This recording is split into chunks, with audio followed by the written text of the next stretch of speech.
Welcome to Our State of Education, a monthly conversation here on 760 WJR, where we explore the future of Michigan's K-12 schools. I'm Lloyd Jackson, and I'm joined by my co-host, Angelique Power, President and CEO of the Skillman Foundation. Angelique, thanks for being here. What's on tap for today's show? I'm excited for today. We have Professor John Powell, who is here, and he has founded the Institute for Othering and Belonging. You know, he's here to talk to our trustees tomorrow and to talk with civic leaders tonight. But we really want to talk with him because he is an expert in bridging and how do we find common ground together. So that's what's on tap. Well, I can't wait to get into the show because, you know, when we talk about education, we're really talking about the future of our state and its economy and equity and the well-being of every child. So whether you're in Detroit or the UP, a parent or a policymaker, this conversation will be for you. This is Our State of Education on 760 WJR.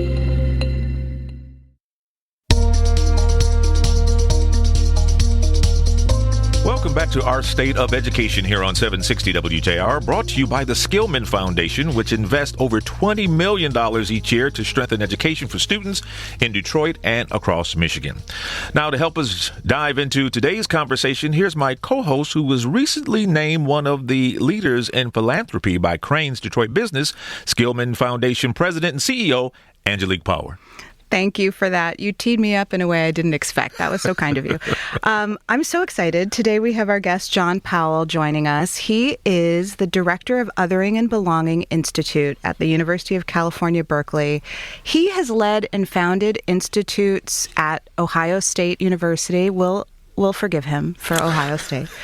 And also at the University of Michigan. He's taught at numerous law schools, including Harvard and Columbia. He is the author of many books that I have read, and I recommend any of them to you.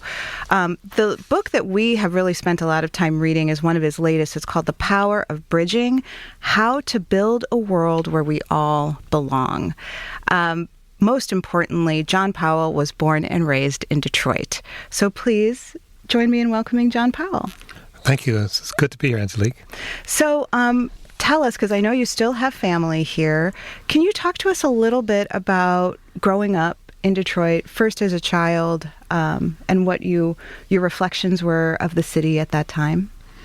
Well, as you said, my family is still here. Much of my family, they're split now between here and Atlanta.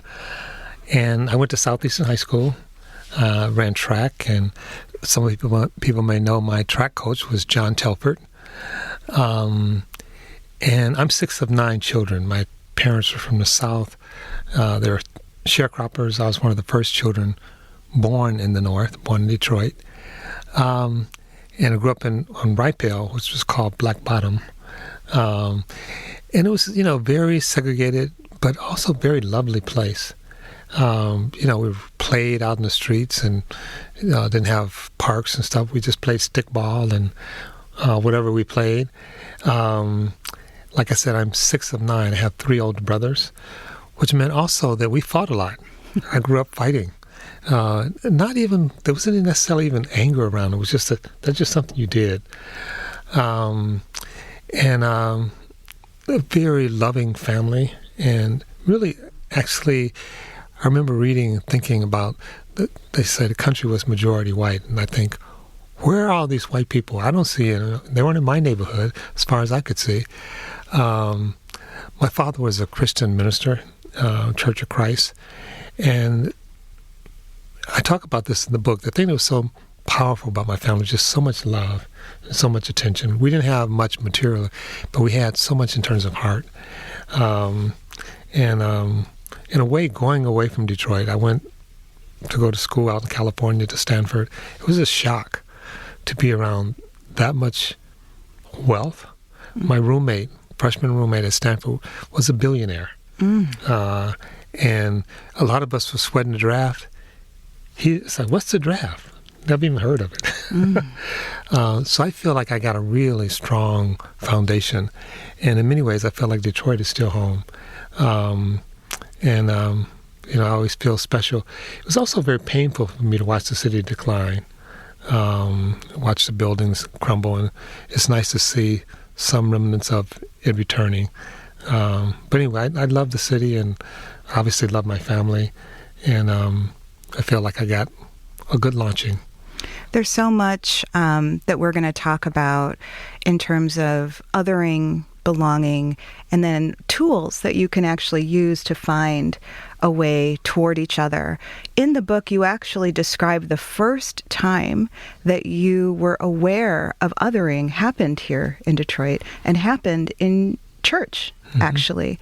I don't know if you want to tell that story, but maybe what's really important is that even within our own communities, that we tend to other. Can you extrapolate from that story a little bit about how it brought you to who you are today?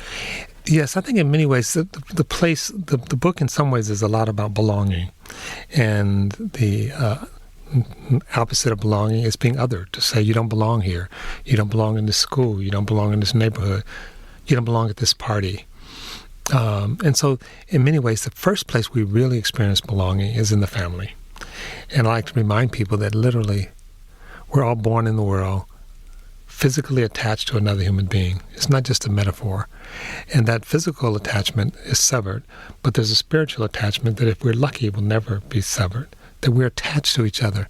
But the family is the first expression of that. And certainly that was true of my family. The expression was so powerful that you took it for granted.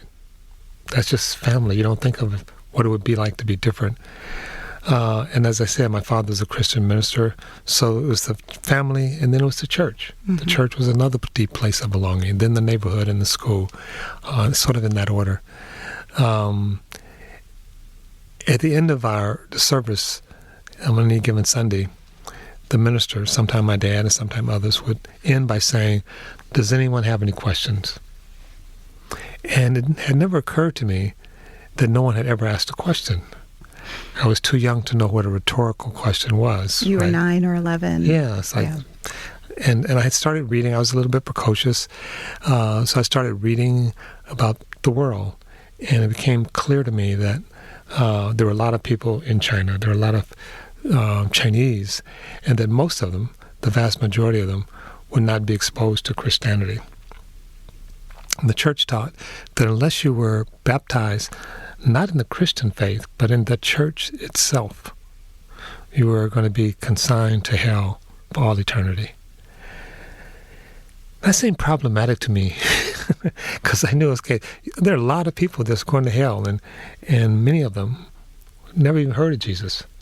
And so the minister, Brother Manuel, gave his sermon, and he said, "Does anyone have any question?"